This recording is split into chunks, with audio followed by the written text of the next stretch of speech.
जय गुरु जी संगत जी। वीडियो को लाइक कीजिए, चैनल को सब्सक्राइब कीजिए और बेल आइकन को प्रेस कर दीजिए ताकि आपको लेटेस्ट वीडियो की जानकारी अच्छे से मिल सके। जय गुरु जी संगत जी। गुरु जी का अनंतम अनंतम शुक्राना। गुरु जी के श्री चरणों में कोटि कोटि प्रणाम और गुरु जी की प्यारी प्यारी संगत को जय गुरु जी। संगत जी, आज का सत्संग बहुत प्यारा है। गुरु जी की प्यारी और पुरानी संगत का सत्संग है और संगत जी वाकई में संगत की जर्नी बहुत प्यारी है, बहुत अद्भुत है। और पर्सनली संगत जी मुझे संगत की जर्नी बहुत प्यारी लगी है। और आज के सत्संग में संगत का जो भरोसा था गुरु जी पर, वो काबिले तारीफ था संगत जी। संगत की लाइफ में बहुत सारी ऑड सिचुएशंस भी आई, लेकिन संगत ने अपना विश्वास गुरुजी से नहीं हटाया। उनका जो कॉन्फिडेंस था गुरुजी पर कि गुरुजी है, सब कुछ ठीक हो जाएगा। और वाकई में संगत जी उनकी लाइफ में सब कुछ ठीक होता चला गया और ऐसा हुआ जिसकी उन्होंने कभी कल्पना भी नहीं की थी। संगत जी सत्संग सुनेंगे तो वो सारी चीजें आपको पता चलेगी कि कैसे संगत की लाइफ में ऑड सिचुएशन में भी सारे काम बनते चले गए और कैसे गुरुजी ने छप्पड़ फाड़ कर दिया है, झोलियां भर के दी है। संगत जी आप सभी से रिक्वेस्ट है, सत्संग अंत तक सुने, पूरा सुने,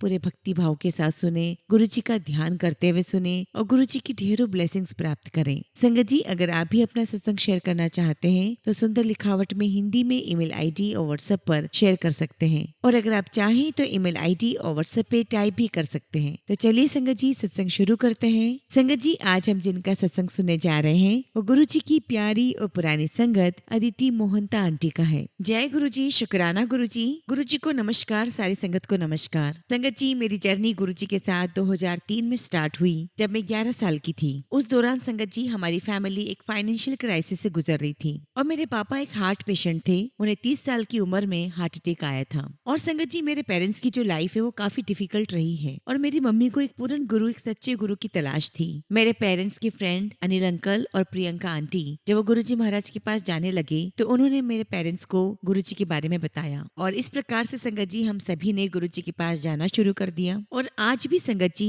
जो गुरु जी के पहले दर्शन थे वो दिलो दिमाग में छप गए हैं। आज भी मुझे वो पहला दर्शन गुरु जी का याद है। मुझे आज भी याद है संगत जी कि हमने पहले दर्शन गुरु जी के एम्पायर स्टेट में किए। जैसे ही हम एम्पायर स्टेट में एंटर हुए हमने देखा कि गुरु जी बस कमरे में जा ही रहे थे। दरबार बहुत सुंदर था, बहुत ब्यूटीफुल और कुछ 10-15 ही संगत वहाँ बैठी हुई थी। तभी हमने देखा कि गुरु जी अपने चोले में आते हैं और बहुत सुंदर चोला गुरु जी ने पहना हुआ था और गुरु जी हमारे पास से इतनी फास्ट चलकर गए, ऐसा लगा जैसे एक हवा का झोंका निकल के गया हो। हमने ऐसी जगह पहले कभी नहीं देखी थी और ना हमने ऐसे गुरु देखे थे। और पहले दिन से ही संगत जी हमें ऐसा महसूस होता था कि जगह बहुत अलग है, ये गुरु बहुत अलग है और वहाँ पर हमें बहुत पॉजिटिविटी फील होती थी। दरबार में शब्द गुरबानी चल रही थी और गुरु जी बिल्कुल क्वाइटली बैठे हुए थे और बहुत प्यार से मुस्कुरा रहे थे और सभी संगत को देख रहे थे। गुरु जी का ऑरा बहुत पॉजिटिव था और उनका चेहरा बहुत दमक रहा था और ऐसा लग रहा था कि जैसे उनकी बॉडी से बहुत सारी एनर्जी रेडिएट हो रही है। मैं आपको बताना चाहूंगी कि उस समय मेरी उम्र 11 साल की थी और मैं एक अंदर से बहुत दुखी बच्ची थी। मेरी लाइफ का एक फेज था जहाँ मैं अंडर कॉन्फिडेंट थी और मैं बिल्कुल भी अपनी पढ़ाई में कुछ भी अच्छा नहीं कर रही थी। और संगत जी मुझे उस बात की काफी रियलाइजेशन थी, तो मैं अंदर ही अंदर कुछ ऐसा ढूंढ रही थी कि मुझे कहीं से मदद मिल जाए, कोई हेल्प मिल जाए। और वहाँ पर दरबार में बैठे बैठे मुझे लगा कि सभी लोग इतना विश्वास करते हैं, तो मुझे भी लगने लगा यही है वो जो मेरा बेड़ा पार लगा सकते हैं। गुरु जी ही हैं जो मेरी लाइफ में सब कुछ ठीक कर सकते हैं और गुरु जी ही हैं जो मेरी हर एक सवाल का जवाब दे सकते हैं। संगत जी उस समय मेरे पास गुरु जी का एक छोटा सा स्वरूप हुआ करता था और हर रात मैं गुरु जी के स्वरूप से बात करके सोया करती थी। पूरे दिन भर में मेरे साथ क्या हुआ, स्कूल में कैसा रहा, किससे क्या बात हुई, किस बात से मैं उदास थी, किस बात से मुझे खुशी मिली, मैं सब कुछ गुरु जी से शेयर करती थी। जिस प्रकार से एक बच्चा अपने माता पिता से या अपने किसी क्लोज फ्रेंड्स के साथ शेयर करता है, ठीक वैसे ही मैं गुरु जी से अपनी हर बात शेयर किया करती थी। और धीरे धीरे करके संगत जी मेरा रूटीन बन गया और मुझे गुरु जी से हर बात शेयर करना बहुत अच्छा लगता था। अगर आप देखें तो ऐसा लगेगा कि मैं किसी तस्वीर से बात कर रही हूँ, लेकिन मुझे ऐसा लगता था कि जैसे कोई मेरे सामने बैठा है और वो मेरी हर बात सुन रहा है। मुझे लगता था कि वो मेरी हर बात को एक्नॉलेज कर रहे हैं, रिस्पॉन्ड कर रहे हैं। अब कुछ महीनों के बाद मुझे गुरुजी ड्रीम में आते हैं। उस टाइम पे मम्मी ने मुझे गुरुजी का लॉकेट पहनने के लिए दिया था। मैंने ड्रीम में देखा कि गुरुजी एम्पायर स्टेट में खड़े हैं और जिस कैबिनेट के ऊपर गुरुजी बैठा करते थे गुरुजी वहां पर खड़े हैं। और उस दिन गुरुजी सपने में स्पोर्ट्स के अटायर में थे और गुरुजी मेरे पास आते हैं और कहते हैं कि तू अपना लॉकेट दिखा। संगत जी, वही लॉकेट जो मम्मा ने उस दिन मुझे पहनने के लिए दिया था। और गुरुजी ने मेरा लॉकेट हाथ में लिया, उसको टर्न किया तो संगत जी एक तरफ लॉकेट में गुरुजी का स्वरूप था और पीछे शिव जी का फोटो था। और गुरुजी ने मुझे कहा कि तू रोज सुबह उठकर सूरज को जल देना शुरू कर, सब कुछ ठीक हो जाएगा। तो संगत जी इस प्रकार से गुरुजी ने मेरे उन सभी बातों का जवाब दिया। मैं रोज उनसे स्ट्रेंथ मांगती थी, पॉजिटिविटी मांगती थी और अपनी बहुत सारी परेशानियों को उनके साथ शेयर करती थी, जिसके फलस्वरूप गुरुजी ने मुझे ड्रीम में उसका सोल्यूशन दिया। और मुझे इस बात का रियलाइजेशन भी करवाया गुरुजी ने कि वो मेरी हर बात सुन रहे हैं, वो मुझे रिस्पॉन्ड कर रहे हैं, मेरी हर एक बात जानते हैं। उन्होंने मुझे एहसास करवाया कि गुरुजी मुझे गाइड कर रहे हैं और जो उपाय गुरुजी ने मुझे सपने में बताया उसका रूटीन भी मेरी लाइफ में गुरुजी ने ही बनवाया। और संगत जी जो गुरुजी ने कहा, मैंने सूरज को जल देना शुरू किया और धीरे धीरे मेरे अंदर चेंजेस आने लगे, पॉजिटिविटी आने लगी, कॉन्फिडेंस आने लगा और मैंने नोट किया कि जो मेरा कंसंट्रेशन है वो मेरी पढ़ाई की तरफ शिफ्ट हो गया। संगत जी पहले भी मैं बहुत पढ़ा करती थी लेकिन मेरी उतनी प्रिपरेशन नहीं होती थी, मेरा इतना फोकस नहीं बन पाता था, या मैं ये कहूँ कि कंसंट्रेशन नहीं हो पाता था। और संगत जी मेरी लाइफ में बिना किसी ह्यूमन इंटरफेरेंस के ही मेरी पढ़ाई में फोकस आ गया, कंसंट्रेशन लौट आया। गुरुजी से जुड़ने से पहले जो मेरे 50 से 60% आते थे वो धीरे धीरे 75 हुए और 10th में आते आते वो 87% हो गए। और 10th बोर्ड में मैंने अपने लिए टारगेट सेट किया था 85%। और संगत जी 85% डिसेंट टारगेट था जिसको मैं अचीव कर सकती थी क्योंकि मैं एक एवरेज स्टूडेंट थी और मैंने उसके अकॉर्डिंग अपनी पढ़ाई शुरू कर दी थी। जब संगत जी मेरी 10th क्लास स्टार्ट हुई तो मुझे फिर से गुरुजी का ड्रीम आता है। मैं देखती हूँ कि मैं और मम्मा कहीं पर खड़े हुए हैं और गुरुजी कार से आए हैं और मैं और मम्मा गुरुजी को रिसीव करने के लिए खड़े हुए हैं। और संगत जी जैसे ही मैंने गुरुजी को देखा मेरी आंखों से आंसू निकलने लगे। ये खुशी के आंसू थे या शायद मैं गुरुजी को देखकर बहुत ओवरवेल्म्ड हो गई थी, क्योंकि संगत जी मैं उस समय गुरुजी से स्ट्रेंथ मांग रही थी, पॉजिटिविटी मांग रही थी। मैं चाह रही थी कि गुरुजी मेरी एनर्जी को चैनलाइज करें। और संगत जी गुरुजी मेरे पास आते हैं और मेरे आंसू पहुंचते हैं और कहते हैं तू बस मेहनत कर और सब कुछ मेरे पे छोड़ दे। और आज भी गुरुजी के शब्द, ये वाक्य मुझे एंकर करते हैं, मुझे गाइड करते हैं। And this sentences of Guruji make the essence of my life, that खूब मेहनत करो और सब कुछ गुरुजी पर छोड़ दो। आप सिर्फ अपना 100% दो और सब कुछ गुरुजी पर छोड़ दो, वो सब कुछ संभाल लेंगे। और बस गुरुजी ने धीरे धीरे मेरी लाइफ का पूरा कोर्स ही चेंज कर दिया। अब जो ये मेहनत करने वाली बात है, इस पर संगत जी मैं आपको एक और इंसिडेंट बताना चाहूंगी। संगत जी मेरा छोटा भाई एज कम्पेयर टू मी अपनी लाइफ में बहुत फोकस्ड था, बहुत पढ़ाई करता था, मेरिट में आता था और हर चीज में उसका कंसंट्रेशन बहुत अच्छा था। और उसका 12th में एम था टू क्रैक IIT और उसके लिए वो बहुत दिन रात मेहनत कर रहा था, बहुत अच्छे से प्रिपरेशन कर रहा था और उसने शुरू से सोच रखा था मुझे एग्जाम क्रैक करनी है, अच्छी रैंक लानी है, अच्छे कॉलेज में जाना है और अपनी स्टडी कंप्लीट करनी है। और उसने पूरी शिद्दत के साथ अपनी पढ़ाई की और जैसे 12th एग्जाम स्टार्ट हुए उसने शायद दूसरा या तीसरा एग्जाम दिया होगा और उसे हर्पीस हो गया। और जब डॉक्टर के पास ले गए तो डॉक्टर ने कहा कि ये बहुत रेयर केस है कि इसको सीने पर और पीठ पर ब्लिस्टर्स हैं लेकिन इसको दर्द नहीं हो रहा है। और ये भी बताया डॉक्टर ने कि नॉर्मली अगर किसी को हर्पीस होता है तो 1.5 महीने का बेड रेस्ट होता है and in the normal case ये अपनी एग्जाम देने का सोच भी नहीं सकता। और बोर्ड एग्जाम के बाद में 1 महीने के बाद उसका IIT JEE का एग्जाम था जिसकी वो 2 साल से इतनी सिंसियरली मेहनत कर रहा था, लेकिन गुरुजी ने उसे बचाया। वो एग्जाम दे सका और जब भी वो एग्जाम देने जाता लूज शर्ट पहनकर जाता था और गुरुजी की कृपा से उसे पूरी बॉडी में कहीं दर्द नहीं था, सिर्फ ब्लिस्टर्स थे। और गुरुजी महाराज के आशीर्वाद से उसने अपने 12th बोर्ड एग्जाम्स बहुत अच्छे परसेंटेज के साथ क्लियर किए और इवन संगत जी उसने IIT भी क्रैक किया। तो यह कहने का मतलब ये है संगत जी कि जो गुरुजी कहते हैं कि मेहनत करो बाकी सब मैं देख लूंगा, अगर वो मेहनत नहीं करता तो शायद वो दोनों ही एग्जाम्स में क्रैक नहीं कर पाता। हाँ, बट उसकी मेहनत करने के बावजूद भी वो बहुत बीमार पड़ा, लेकिन उस बीमारी में से गुरुजी ने बाहर निकाला, एग्जाम्स भी वो बहुत अच्छे से देकर आया और उसने IIT को भी क्रैक किया। जब मैं 11th क्लास में गई तो सब लोग मुझे सजेस्ट कर रहे थे कि मुझे कौन सा सब्जेक्ट लेना है, क्या स्ट्रीम लेना है, लेकिन तब तक मेरी आदत बन चुकी थी कि जो कुछ भी डिसाइड करेंगे वो गुरुजी डिसाइड करेंगे। और संगत जी मैं किसी की भी एडवाइस, किसी की भी रिकमेंडेशन एक्सेप्ट नहीं करती थी सिवाय गुरुजी के। गुरुजी ने ये कह दिया तो इसका मतलब होना ही है। और आज भी मेरी लाइफ में जो गुरुजी डिसाइड करते हैं सिर्फ वही होता है। और इसीलिए मैं गुरुजी से टेलीपैथिकली प्रे किया करती थी कि गुरुजी आप ही मुझे एडवाइस करो कि मुझे क्या सब्जेक्ट लेना है। और हर दिन मैं गुरुजी से यही प्रार्थना किया करती थी और उम्मीद करती थी कि मुझे गुरुजी का जवाब मिले। एक दिन की बात है, मैं स्कूल से घर आ रही थी और अप्रैल का मंथ था। गुड़गांव में बहुत गर्मी होती है इस मंथ में। उस टाइम पे लू चला करती थी और घर आते आते मुझे माइग्रेन हो गया। और आपको बताऊं मैं संगत जी कि मुझे माइग्रेन इतना सीवियर होता है कि उसमें कोई भी दवाई काम नहीं करती है। मैं घर आई, मैंने गुरुजी का स्वरूप हाथ में लिया और गुरुजी के स्वरूप को अपने सर से लगाया और चुपचाप सो गई। मुझे कब नींद आ गई मुझे पता ही नहीं चला। और मुझे फिर गुरुजी का ड्रीम आता है। मैं देखती हूँ ड्रीम में कि गुरुजी गद्दी पर बैठे हुए हैं और मैं उनकी गद्दी से थोड़ी दूर बैठी हुई हूँ और गुरुजी मुझे इशारा करके अपने पास बुलाते हैं और कहते हैं कि अपना हाथ दिखा। और संगत जी मैं गुरुजी को अपना हाथ दिखाती हूँ तो गुरुजी कहते हैं कि तुझे बहुत सर दर्द होता है। तो मैंने कहा कि हाँ गुरुजी मुझे बहुत सिर दर्द होता है। फिर गुरुजी कहते हैं कि अच्छा पेट भी दर्द होता है कभी कभी। तो मैं कहती हाँ जी गुरुजी। और सपने में मैं बहुत एक्साइटेड हो रही हूँ कि गुरुजी मेरा हाथ देख रहे हैं तो मेरा फ्यूचर बताएंगे, मुझे बताएंगे कि मुझे आगे अपने भविष्य में क्या करना है, क्योंकि मुझे जानना भी था कि मैं कौन सा सब्जेक्ट लूँ। तो मैं गुरुजी से कहती हूँ कि गुरुजी मेरे हाथों में क्या लिखा है, मैं क्या पढ़ाई करने वाली हूँ, क्या मैं साइकोलॉजी पढ़ूंगी। तो गुरुजी हंसकर कहते हैं कि हाथों पर कुछ नहीं लिखा होता, अमन के भी हाथ पर IIT नहीं लिखा है, तू वो करेगी जो तेरा दिल चाहेगा। और ये गुरुजी की वो लाइन है जो आज भी मेरी लाइफ को एंकर करती है। और गुरुजी के इन शब्दों से मैंने ये सीखा है संगत जी कि how to follow your heart. हमें अपने दिल की कैसे सुननी चाहिए, चाहे करियर में कोई भी चॉइस करनी हो या मुझे कोई जॉब करनी हो या किसी पर्टिकुलर कंपनी के साथ काम करना हो। और गुरुजी ने मुझे ये बात बिल्कुल क्लियर कर दी थी कि जो दिल करता है वो करो। और ऐसा करने की गुरुजी ने हिम्मत दी है,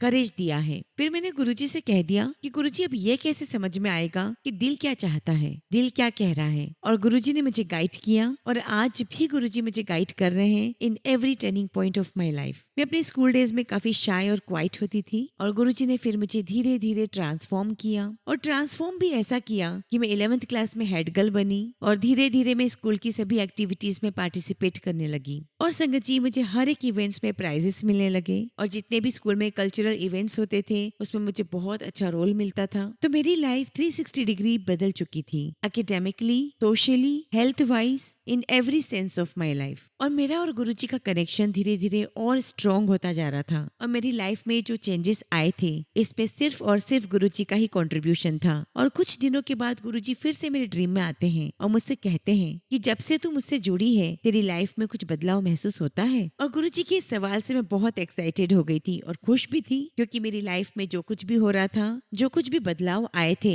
वो सिर्फ गुरुजी की वजह से आए थे, उनके आशीर्वाद से आए थे। और मैं बहुत इमोशनल हो जाती हूँ और गुरुजी से रोते रोते कहती हूँ कि गुरुजी चेंज हो गई है, मेरी लाइफ तो पूरी बदल चुकी है। और मैं गुरुजी को गिनाना शुरू करती हूँ कि गुरुजी आपने मेरी लाइफ में ये ब्लेसिंग्स दी है, ये ब्लेसिंग्स दी है, ऐसा किया है, वैसा किया है। और गुरुजी मेरी बात सुनकर स्माइल करते हैं और कहते हैं कि अच्छा ये तो कुछ भी नहीं है, तो आगे आगे देख और क्या क्या होता है। और गुरुजी कितने प्यारे हैं संगत जी, इतना सब कुछ देने के बावजूद भी मुझसे पूछते हैं कि क्या तेरी लाइफ में कुछ बदलाव तुझे महसूस हुआ। संगत जी अब मैं आप सबके साथ मेरे पापा का सत्संग शेयर करती हूँ। मेरे पापा को किडनी स्टोन का प्रॉब्लम था। मेरे पापा को हर गर्मी में प्रॉब्लम स्टार्ट हो जाती थी, सीवियर पेन होता था जिसका कोई इलाज नहीं था। और मुझे बहुत अच्छी तरीके से याद है कि उसकी कोई दवाई भी नहीं थी। और संगत जी मेरे पापा को बहुत तेज दर्द होता था, असहनीय दर्द होता था। और 2004 की होली जो हम लोग अपने फ्रेंड्स के साथ खेल रहे थे, अनिल अंकल और प्रियंका आंटी के साथ खेल रहे थे, और हम सभी का प्लान बना कि शाम को हम लोग सभी गुरुजी के छोटे मंदिर यानी कि एम्पायर स्टेट जाएंगे। लेकिन शाम होने से पहले मेरे पापा को स्टोन का बहुत सीवियर दर्द स्टार्ट होने लगा। तो मेरे पापा हम सबको कहते हैं कि मैं तो एम्पायर स्टेट नहीं जा पाऊंगा और ना मुझसे गाड़ी चल पाएगी। तो मेरी मम्मी कहने लगी कि आपका ये दर्द गुरुजी के मंदिर में ही ठीक होगा, लंगर से ही ठीक होगा, इसलिए गाड़ी में चला कर ले जाऊंगी। और जैसे तैसे मेरे पापा एम्पायर स्टेट पहुंचे और वो फर्स्ट फ्लोर पर बैठे हुए थे। और मुझे आज भी याद है कि मेरे पापा अपना पेट पकड़ करके बैठे हुए थे और 1-2 सेकंड के लिए संगत जी मेरे पापा का ध्यान लगता है। और ध्यान लगते ही उन्हें टेलीपैथिकली आवाज आती है गुरुजी की कि तू लंगर खा, तेरा सारा दर्द ठीक हो जाएगा। और संगत जी शायद आप बिलीव ना करें, जैसे ही मेरे पापा ने लंगर खाया वो तुरंत दौड़कर वॉशरूम गए और संगत जी उनके सारे स्टोन्स बाहर आ गए। तो ये है लंगर की शक्ति संगत जी। जो बीमारी दवाई से ठीक नहीं हो पाई वो गुरुजी के लंगर प्रसाद से ठीक हो गई। और तब से लेके आज तक संगत जी मेरे पापा को कभी भी किडनी स्टोन की प्रॉब्लम हुई नहीं, कोई दर्द नहीं हुआ। संगत जी मेरी मम्मी मेरे पापा की हेल्थ को लेकर के बहुत टेंस्ड रहती थी, क्योंकि मेरे पापा हार्ट पेशेंट थे। तो वो उनकी डाइट को लेकर के भी चिंता में रहती थी कि ये नहीं खाना, वो नहीं खाना, कम तेल, कम घी। और हमेशा मेरी मम्मी को एक चिंता रहती थी कि अगले ही पल पता नहीं क्या हो जाए। लेकिन जब मेरी मम्मी ने गुरुजी के बहुत सारे सत्संग सुने, तो उसके बाद संगत जी मेरी मम्मी ने पूरी तरीके से गुरुजी पर सरेंडर कर दिया था पापा की हेल्थ को लेकर के। और गुरुजी हमारे साथ थे तो हम भी अपनी लाइफ में बहुत रिलैक्स्ड हो गए थे। और मेरे पापा बहुत अच्छा कर रहे थे, मॉर्निंग वॉक पर जाते थे, अपनी फिटनेस का ध्यान रख रहे थे। तो संगत जी मैं इन जनरल बात करूँ तो मेरे पापा की हेल्थ बहुत अच्छी चल रही थी। और जब संगत जी हमारी फाइनेंशियल क्राइसिस चल रही थी, तब गुरुजी ने ग्रेस पूरी दी थी। किसी को बाहर पता ही नहीं चलता था कि हमारी इतनी प्रॉब्लम्स चल रही है, कितना स्ट्रगल है अपनी आजीविका चलाने में। लेकिन संगत जी गुरुजी ने पूरी पूरी लाज रखी हुई थी और लाइफ हमारी ऐसे ही आगे बढ़ रही थी। और गुरुजी ने हमारी इस आर्थिक परेशानी को भी हमेशा के लिए खत्म किया। वो कैसे संगत जी, तो मैं आपको बताती हूँ। एक्चुअली संगत जी मेरे पापा को एमएनसी में जॉब ऑफर हुई थी और बहुत अच्छा पैकेज मिल रहा था। तो हमें लगने लगा था कि वाओ चलो अब सारी फाइनेंशियल क्राइसिस खत्म होगी, एक स्टेबल इनकम आएगी घर में। ये अक्टूबर 2011 का समय था। मेरे पापा बहुत खुश थे, उनकी चॉइस का काम था, उनकी चॉइस की कंपनी थी। तो मेरे पापा अपने काम से, अपनी कंपनी से बहुत सेटिस्फाइड थे। गुरुजी ने सब कुछ दे दिया था। और 26 जनवरी को मेरे पापा मुझसे कहते हैं कि जो कुछ भी मुझे चाहिए था वो गुरुजी ने मुझे सब दे दिया। अब मुझे गुरुजी से कुछ भी नहीं चाहिए, मैं पूरी तरीके से संतुष्ट हूँ, सेटिस्फाइड हूँ। और मुझे ऐसा लगता था कि ऐसा तो कुछ भी नहीं है। हाँ ये बात और है कि फाइनेंशियली स्टेबिलिटी आ गई थी, लेकिन कंटेंट होने वाली तो कोई बात ही नहीं थी। और मुझे मेरे पापा डीपली सेटिस्फाइड नजर आ रहे थे। अब 2 दिन के बाद यानी कि 28 जनवरी 2012 को मेरे पापा किसी सत्संग में गए थे। ओल्ड संगत का सत्संग था, वहाँ पर उन्होंने सेवा भी की थी, अपना किडनी स्टोन वाला सत्संग भी शेयर किया था। और पापा खुद ही गाड़ी चला करके गए थे। जब सत्संग हो गया तो वहाँ पर कुछ ही संगत बची हुई थी। और जब पापा निकल रहे थे सत्संग से, तो वहाँ दरबार के सामने खड़े हुए थे, किसी संगत से बात कर रहे थे। और एकदम से पापा वहीं कोलैप्स होकर गिर गए। तो जब वो कोलैप्स हुए तो वहाँ पर संगत ने उनको जल प्रसाद भी पिलाया। और जिस समय उनको हॉस्पिटल ले जाया गया, जब डॉक्टर ने एग्जामिन किया तो डॉक्टर ने बताया that he has passed over. और संगत जी ये एक्सट्रीमली हम सब के लिए बहुत शॉकिंग था, क्योंकि संगत जी मेरे पापा की उम्र 50 के लगभग थी और पापा को किसी प्रकार की कोई बीमारी भी नहीं थी। और उस समय तो संगत जी मेरे पापा बहुत अच्छे थे, वो जॉब कर रहे थे, एक्टिव थे, सब कुछ सही था। और हमको समझ में ही नहीं आया कि अचानक ये सब क्या हो गया था। बहुत सारे क्वेश्चंस हमारे मन में थे, लेकिन इस बात की तसल्ली थी कि मेरे पापा ने अपने प्राण गुरुजी के दरबार में त्यागे थे। इसीलिए संगत जी उस चीज का बहुत ग्रेटिट्यूड था और मन में कहीं ना कहीं सुकून था। और संगत जी मैं गुरुजी से टेलीपैथिकली मैं बोला करती थी कि गुरुजी मुझे पता है कि मेरे पापा आपके पास हैं, बस मैं एक बार उनको देखना चाहती हूँ कि कैसे हैं। तो हमें ऐसा लगता था कि शायद मम्मी को ड्रीम में दिखेंगे या मेरे भाई को ड्रीम में दिखेंगे और कुछ तो बताएंगे, क्योंकि संगत जी ये सब कुछ बहुत सडन हुआ था। तो संगत जी 17-18 दिन के बाद मेरे पापा की कजिन है, जिनको मेरे पापा गुरुजी के पास लेकर गए थे, और वो साईं बाबा के बड़े भक्त थे। तो गुरुजी उन्हें ड्रीम में दिखाते हैं कि गुरुजी गद्दी पर विराजमान है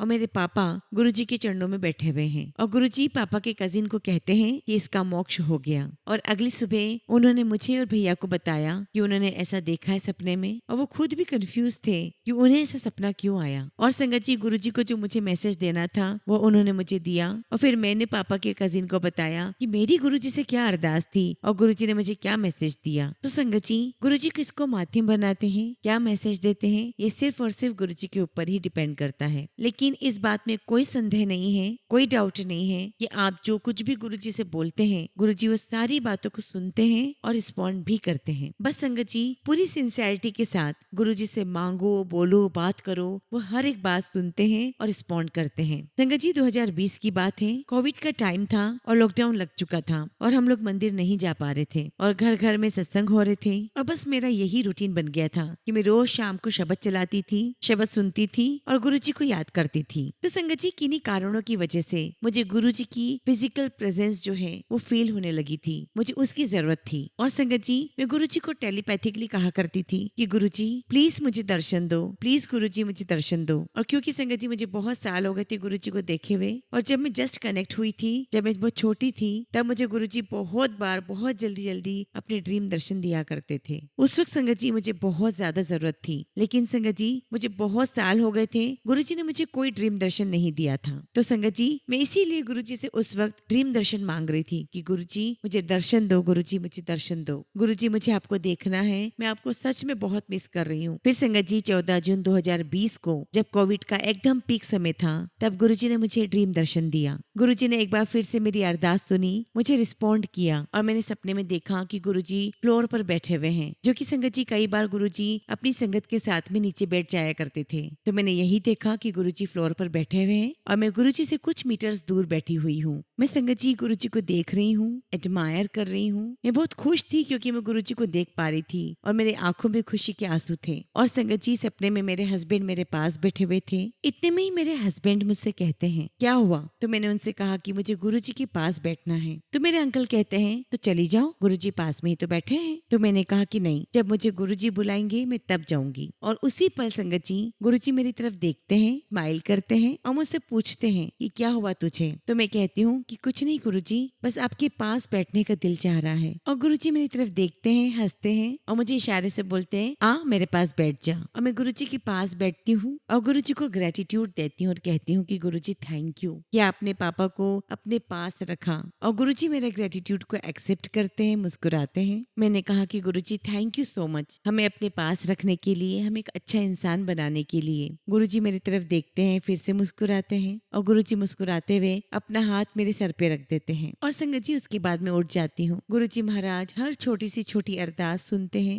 कबूल करते हैं और उसको रिस्पॉन्ड करते हैं। मेरी लाइफ में हर एक चीज से बढ़कर गुरुजी हैं, उनसे बड़ा कोई भी नहीं है मेरी लाइफ में। और संगत जी फिर मैंने पीछे कभी नहीं देखा। गुरुजी ने पूरी लाइफ बदल दी है, जीने का तरीका बदल दिया है। हाँ, ये बात और है कि अप्स एंड डाउन्स आते रहते हैं और लाइफ बहुत अनसर्टेन है। जो अप्स एंड डाउन्स आते हैं संगत जी लाइफ में, वो हमें कई सारे सबक सिखाने के लिए होते हैं, कई सारे लेसन सीखने के होते हैं। और अप्स एंड डाउन्स तो चलते रहेंगे, लेकिन गुरुजी ने मेरा परसेप्शन, मेरी सोच बदल दी है। अब संगत जी वो टफ टाइम टफ नहीं लगता, एक लर्निंग लगती है कि इसमें से कुछ सीखना है या गुरुजी को हमें कुछ सिखाना है और हमें भी सीखना है, बजाय इस बात की कि हम ये कहें कि हमारे साथ ऐसा क्यों हुआ या हम रोते रहे उस बात को लेकर। गुरुजी ये गलत है, ये नहीं होना चाहिए था, एक्सेट्रा एक्सेट्रा। और आज भी संगत जी हम सीख रहे हैं। गुरुजी हमारे साथ, हमारे आसपास ही रहते हैं। हमारे दुख में गुरुजी दुखी होते हैं, हमारे सुख में हमसे भी ज्यादा खुश होते हैं। और संगत जी ये बात मैं एक्सपीरियंस के साथ कह रही हूँ, गुरुजी ने हमारी लाइफ में चीजों को देखने का नजरिया बदल दिया है। संगत जी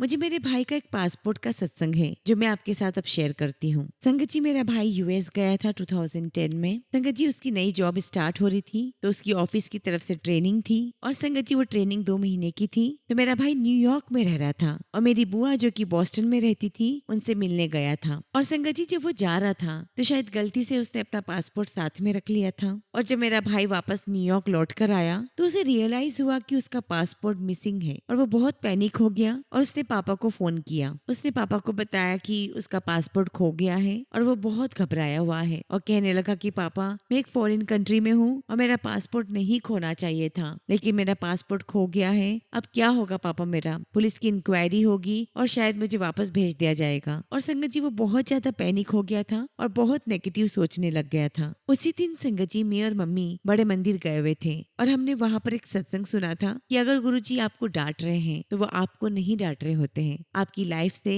उस कष्ट को भगा रहे होते हैं। तो मम्मी मेरे भाई को कंसोल कर रही थी कि तू फिक्र मत कर, तू गुरुजी से अरदास कर, उनसे प्रे कर और गुरुजी तुझे गाइड करेंगे, सब कुछ ठीक हो जाएगा और देखना तेरे पास तेरा ओरिजिनल पासपोर्ट आ जाएगा। और संगत जी वो चिंता करते करते ऐसे सो गया और जब वो सोया तो गुरुजी उसके ड्रीम में आते हैं और ड्रीम में उसको बहुत डांट लगा रहे हैं। और संगत जी वो घबरा के उठ जाता है और तुरंत मम्मी को फोन लगाता है और कहता है कि मम्मी आप तो कह रहे थे कि गुरुजी मुझे गाइड करेंगे, यहाँ तो गुरुजी मुझे बहुत डांट रहे हैं और गुरुजी ने तो मुझे इतना डांटा है कि मुझे नहीं लगता कि वो मेरी हेल्प करेंगे। तो मम्मी ने भाई को कहा कि ऐसा बिल्कुल भी नहीं है, मैंने आज ही सत्संग में सुना है कि जब गुरुजी आपको डांटते हैं तो वो आपको नहीं डांट रहे होते, आपकी लाइफ में आए हुए उस कष्ट को डांट रहे होते हैं, उसे भगा रहे होते हैं। तो मम्मी ने कहा कि देख गुरुजी तेरे साथ हैं, तू घबरा मत, तुझे तेरा ओरिजिनल पासपोर्ट मिल जाएगा। और संगत जी कुछ काम के लिए मेरे भाई ने अपना लैपटॉप ओपन किया और जैसे ओपन किया संगत जी उसको एक मैसेज आया हुआ था। वो मैसेज किसी जेट एयरवेज के एम्प्लॉय का था और उन्हें वो पासपोर्ट सड़क से मिला था और उन्होंने भैया के पासपोर्ट को अपने ऑफिस में रखा था और भैया को मैसेज किया कि वो उनके ऑफिस में आ जाए और अपना पासपोर्ट कलेक्ट कर ले। और संगत जी गुरुजी ने उसका ओरिजिनल पासपोर्ट दिलवा दिया। जो कष्ट उसके जीवन में आया था वो कष्ट गुरुजी ने कटवा दिया था और एक अनजान देश में बिना किसी की मदद से उसका ओरिजिनल पासपोर्ट उसे वापस मिल गया था। तो संगत जी, गुरुजी किसको माध्यम बनाते हैं, कैसे क्या करते हैं, वो तो सिर्फ गुरुजी ही जानते हैं। लेकिन इतना जानती हूँ कि गुरुजी हमारे आसपास ही होते हैं, हमें सुन रहे होते हैं, हमें देख रहे होते हैं, हमारी हर एक इच्छा को जानते हैं, हमारी हर एक परेशानी को भी जानते हैं और उसका सोल्यूशन भी जानते हैं। संगत जी, मैं अब आपके साथ अपनी 12th बोर्ड एग्जाम का सत्संग शेयर करती हूँ। मैंने 12th में कॉमर्स लिया था विद मैथ्स, और संगत जी मैं बचपन से ही मैथ्स से बहुत घबराती हूँ। लेकिन मेरे भाई का कहना था कि मैथ्स के बिना कॉमर्स की कोई वैल्यू नहीं है। लेकिन संगत जी, मैं दिल्ली यूनिवर्सिटी से बीकॉम ऑनर्स करना चाहती थी, लेकिन मेरा भाई मुझे बोलता था कि मैथ्स लो, कॉमर्स प्लस मैथ्स उसकी वैल्यू है। और संगत जी, मैं शुरू से ही वीक थी और मुझे मैथ्स से तो बहुत डर लगता था, लेकिन मैंने सब्जेक्ट ले लिया था और मैंने सोचा कि चलो गुरुजी ही पार लगाएंगे। संगत जी, दिल्ली यूनिवर्सिटी में बेस्ट ऑफ 4 का रूल है, जिसमें संगत जी आपके जो 5 सब्जेक्ट होते हैं उसमें से बेस्ट 4 सब्जेक्ट्स के स्कोर का एग्रीगेट बनता है, परसेंटेज बनता है और फिर आप एलिजिबल होते हो। और मैंने अपने 5 सब्जेक्ट्स में से बाकी 4 सब्जेक्ट्स पे बहुत फोकस किया और मैंने बहुत पढ़ाई की, बहुत प्रैक्टिस की। लेकिन संगत जी, मैंने मैथ्स को बहुत निग्लेक्ट किया, सिर्फ इतनी ही पढ़ाई की कि बस मैं पास हो जाऊं। और मुझे बाद में पता चलता है संगत जी कि जिसने बीकॉम ऑनर्स लिया है उसके लिए कंपल्सरीली 70% मार्क्स मैथ्स में होने चाहिए। और ये बात संगत जी मुझे एग्जाम की 3 महीने पहले ही पता चली और मैं बहुत टेंशन में आ गई कि मैं तो सिर्फ पास होने का सोच रही थी, लेकिन यहाँ पर तो 70% मार्क्स की रिक्वायरमेंट है और अब ये रिक्वायरमेंट पूरी कैसे होगी। तो मैंने सोचा कि करना तो मुझे बीकॉम ऑनर्स ही है और गुरुजी ने भी कहा है तो वही करेगी जो तेरा दिल चाहेगा, और गुरुजी की ये बात बदल नहीं सकती। अब संगत जी, इस 3 महीने में मैंने बहुत अच्छे से पढ़ाई की, बहुत अच्छे से मेहनत की, लेकिन जब एग्जाम का दिन आया संगत जी, मुझे नर्वस ब्रेकडाउन हो गया। मैं एग्जामिनेशन रूम में पहुंचती हूँ, मेरे सामने पेपर आता है और मैं संगत जी पूरी ब्लैंक हो जाती हूँ। मैंने मैथ्स के फॉर्मूलाज पढ़े हुए भी थे, लेकिन मुझे कुछ भी याद नहीं आ रहे थे। और संगत जी मैं पसीना पसीना हो गई, मुझे बहुत टेंशन होने लगी थी। और जब मैंने पूरा पेपर पढ़ा तो 100 मार्क्स में से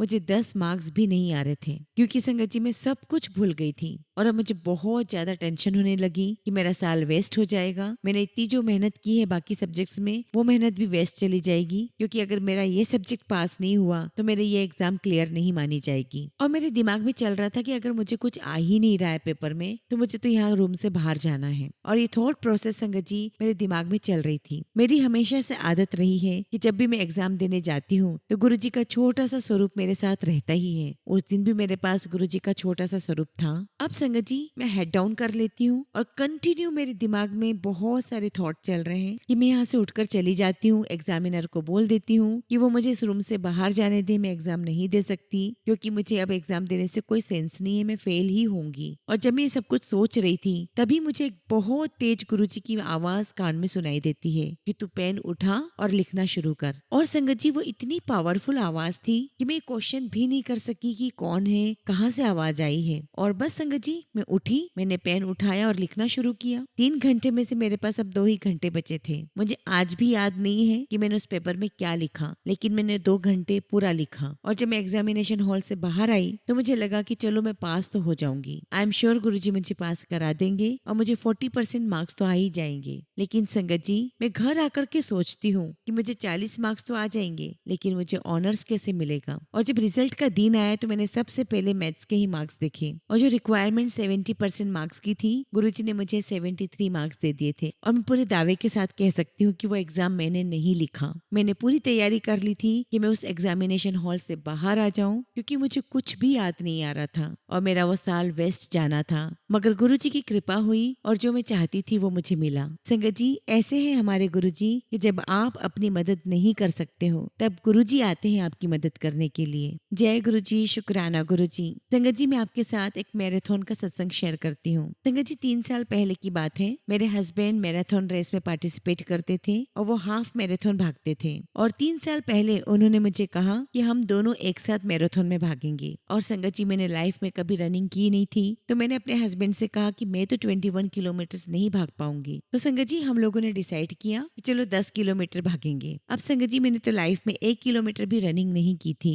लेकिन अपने हस्बैंड का मन रखने के लिए मैंने हाँ कर दिया था। और उसके लिए संगत जी मैंने रोज प्रैक्टिस करना शुरू कर दिया था। मैं सुबह उठ करके गार्डन में जाती थी और 1 या 2 किलोमीटर की रनिंग करती थी। और मैं गुरुजी से रोज प्रे करती थी कि गुरुजी मुझे स्ट्रेंथ देना, ताकत देना, ताकि मैं मैराथन पूरी कर सकूं। और संगत जी जब मैराथन का दिन आया तो मेरे हस्बैंड ने मुझसे से कहा कि हम लोग नॉन स्टॉप दौड़ेंगे, हम रुकेंगे नहीं, क्योंकि रुकने से मोमेंटम ब्रेक हो जाएगा और हम उस पेस को वापस पकड़ नहीं पाएंगे। हम लोग दौड़ते दौड़ते स्लो जरूर हो सकते हैं, लेकिन हम लोग रुकेंगे नहीं। मैंने कहा ठीक है। अब संगत जी, मुझे शू लेस आज भी बांधना नहीं आती है, और जब भी मैं पहनती हूँ शूज तो अपने आप मेरे लेसेस खुल जाते हैं। और उस दिन मैंने स्पोर्ट शूज पहने हुए थे और मैं आधा भी नहीं दौड़ी होंगी कि मेरे शू लेस खुल गए थे। अब जैसे संगत जी शू लेस खुले तो मैंने अपने हस्बैंड की तरफ देखा और मैंने उनसे कहा कि ये नॉन स्टॉप वाला तो नहीं हो पाएगा, क्योंकि मुझे शू लेस बांधने के लिए तो रुकना ही पड़ेगा। और संगत जी हम एक दूसरे को देख रहे हैं, समझ में नहीं आ रहा था कि क्या करें। और नेक्स्ट मोमेंट हमने जैसे ही शू लेस की तरफ देखा, वी वर वेरी सरप्राइज्ड। हमने देखा कि किसी ने शायद बहुत प्यार से वो शू लेस मेरे शूज के अंदर टकिन कर दिए हैं। और संगत जी हमें रुकना नहीं पड़ा। गुरुजी छोटी सी छोटी बात का भी बहुत ध्यान रखते हैं। मैंने बस गुरुजी से कहा था कि गुरुजी अपना हाथ रखना, मुझे स्ट्रेंथ देना, मैं मैराथन पूरी कर सकूं। और संगत जी गुरुजी के आशीर्वाद से ही हमने मैराथन नॉन स्टॉप कंप्लीट की। ऐसे है हमारे Guruji, he is so kind and he is very loving. अपनी संगत से बहुत प्यार करते हैं और संगत की हर एक बात को रिस्पॉन्ड करते हैं। संगत जी कोविड के समय मैं जिस कंपनी में काम कर रही थी, हमने ऑफलाइन से ऑनलाइन पर शिफ्ट किया था और काफी सारे चेंजेस किए हुए थे। लेकिन संगत जी हम लोग ऑनलाइन सस्टेन नहीं कर पा रहे थे, इसलिए कंपनी को शट डाउन करना पड़ा। एक्चुअली कंपनी का रेवेन्यू रिकवर नहीं हो रहा था और न्यूज़पेपर में भी बहुत आ रहा था कि कोविड के कारण बहुत सारे लोगों को अपनी जॉब खोनी पड़ रही है और बहुत सारे ले ऑफ्स हो रहे थे और मेरी कंपनी भी बंद हो रही थी। लेकिन संगत जी मुझे बिल्कुल भी टेंशन नहीं हो रही थी। मैंने सोचा कि कोई बात नहीं, हम 2 महीने घर पे रुकेंगे और मैं अपनी हॉबी को परस्यू कर लूंगी, मुझे जिसमें इंटरेस्ट होगा मैं वो कर लूंगी। लेकिन मैं कहीं दूर दूर तक स्ट्रेस में नहीं थी और मैंने गुरुजी को कह दिया था कि गुरुजी जैसा आप चाहोगे, जो आप करवाओगे वो कर लेंगे। और कुछ दिनों के बाद मुझे रियलाइज हुआ कि मुझे कंपनी से ब्रेक नहीं चाहिए, मुझे जॉब कंटिन्यू करनी है। और मैं रिज्यूमे बना रही थी, इधर उधर सब जगह सर्कुलेट कर रही थी और मुझे क्या काम करना है इसकी भी क्लैरिटी गुरुजी ने मुझे दी। मुझे समझ में आ रहा था कि उस समय मेरा माइंडसेट क्या चल रहा है, मुझे किस प्रकार का रोल चाहिए, मुझे कैसी कंपनी में काम चाहिए, मुझे धीरे धीरे समझ में आ रहा था। तो संगत जी जब वो सब कुछ चीजें समझ में आने लगी और जिस कंपनी में मुझे ज्वाइन करना था वहां से मुझे इंटरव्यू कॉल आया, मैंने उसकी तैयारी की। अब संगत जी इंटरव्यू के 5 राउंड हुए और मैंने 5 राउंड क्लियर किए और कंपनी ने मुझे पहले से डबल सैलरी ऑफर की। और संगत जी मुझे बिल्कुल भी एक्सपेक्टेड नहीं था, ये सिर्फ और सिर्फ गुरुजी ही कर सकते थे और कोई नहीं कर सकता था। जहाँ संगत जी कोविड में लोग अपनी एग्जिस्टिंग नौकरी को भी सस्टेन नहीं कर पा रहे थे, वहाँ गुरुजी ने मुझे एक नौकरी छुड़वा करके दूसरी नौकरी तुरंत ज्वाइन भी करवा दी और वो भी डबल सैलरी में। और ये सब कुछ देने वाले गुरुजी हैं। और कई बार तो ऐसा लगता है कि हम जितना डिजर्व नहीं करते उससे बढ़कर के गुरुजी ने हमें दिया है। गुरुजी हमें बहुत बहुत देते हैं, हमारी एक्सपेक्टेशंस हमारी कैपेबिलिटी से भी ज्यादा देते हैं। बस संगत जी गुरुजी पर टोटल फेथ रखिए, पूरा भरोसा रखिए, यकीन रखिए कि आपकी लाइफ में चाहे जो कुछ भी हो जाए, गुरुजी है, सब कुछ ठीक हो जाएगा। इसी के साथ संगत जी मैं अपने सत्संग को विराम देती हूँ। सत्संग बहुत सारे हैं, गुरुजी के आगे जब भी आज्ञा होगी मैं आप सबके साथ अपना अगला शुक्राना सत्संग शेयर करूंगी। जय गुरुजी, शुक्राना गुरुजी।